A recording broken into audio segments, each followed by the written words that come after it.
Our world is changing. Every year, our planet's atmosphere gets hotter, as does the debate on how to tackle climate change. Our country is often celebrated for its greenness, but how green can we be when our government continually fails to take action on environmental issues?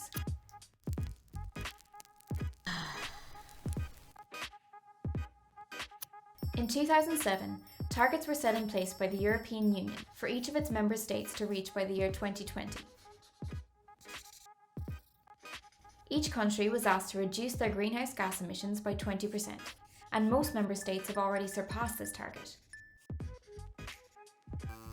Ireland is far behind, with figures showing that we are currently 25% above the target.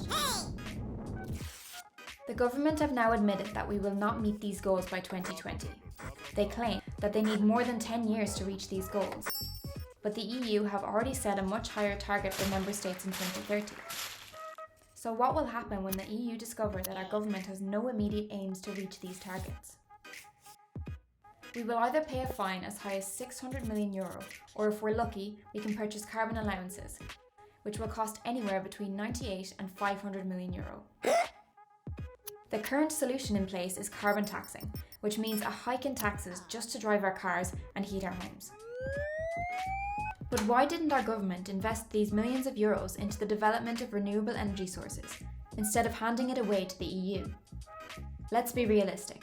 At present, renewable energy sources aren't cheap for the Irish consumers, and they require more government funding to improve their cost effectiveness and affordability. The government need to invest more money into environmental research and development, especially since this was another EU target that we failed to reach. We gathered €66.5 billion for our budget in 2019, but the environment only